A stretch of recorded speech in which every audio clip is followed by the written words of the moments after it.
géant de la forêt.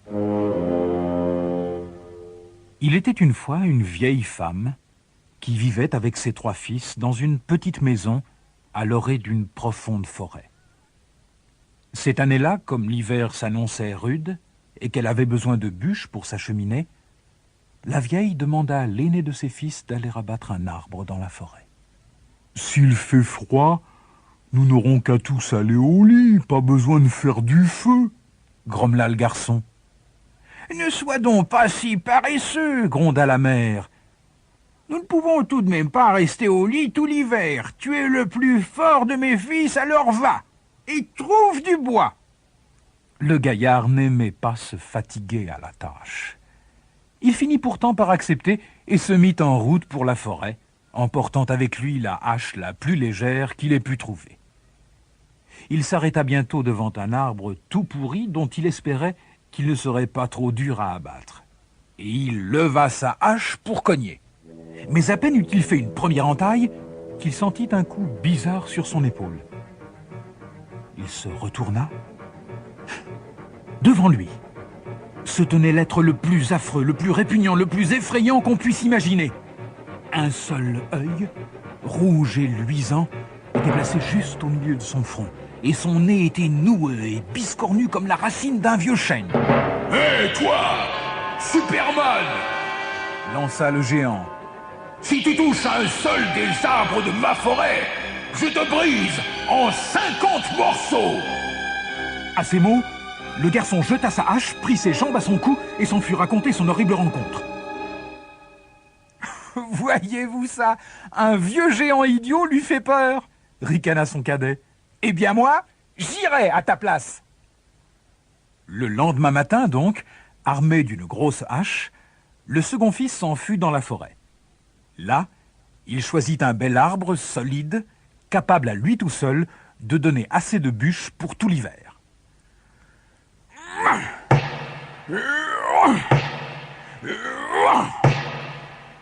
Le bruit de la hache retentissait jusque dans les profondeurs de la forêt. Alors, le géant apparut pour la 2e fois. « Hé, toi, le costaud! Lève cette hache encore une seule fois et je te brise en 100 morceaux !» « Ne croyez pas que je sois effrayé par un vieux bonhomme comme vous !» bredouilla le garçon. « Non, vous ne me faites pas peur, et j'abattrai cet arbre que vous vouliez ou non. »« Nous allons voir ça !» tonna le géant. Et d'une de ses grosses mains, il arracha une énorme branche de l'arbre, la coinça entre ses genoux et la réduisit en un tas de brindilles. Devant la terrible force du monstre, le courage du second fils disparut complètement, et tel son frère, il s'enfuit à toutes jambes. Il tremblait encore de la tête aux pieds quand il franchit la porte de sa maison. « Eh bien, où est le bois ?» questionna son aîné d'un air goguenard. « Tu avais raison, moi aussi, je l'ai rencontré, l'horrible géant. Il mesurait au moins 15 mètres de haut. » C'est alors que le Benjamin intervint. « Moi, en tout cas, il ne me fait pas peur. J'y vais, et je vous le rapporte, votre bois. »« Quoi? Toi ?» s'exclamèrent ses frères et sa mère. « Tu es bien trop jeune !»« Oh, laissez-moi tenter ma chance !» supplia le gamin. Alors la vieille, en dépit de ses craintes, finit par céder. Et le jour suivant, le 3e de ses fils prit la plus grosse hache de la maison. Elle était si lourde qu'il avait de la peine à la porter. Puis, il glissa dans son sac un énorme morceau de fromage. Ses frères éclatèrent de rire. « Qu'est-ce que tu vas en faire? Tu vas pique-niquer avec ton ami le géant ?» Le petit s'en fut sans rien dire. Il cherchait un arbre gigantesque et finit par trouver le plus énorme qu'on puisse imaginer. Il était si haut qu'on ne voyait même pas son sommet. Il fit un effort violent pour soulever sa lourde hache.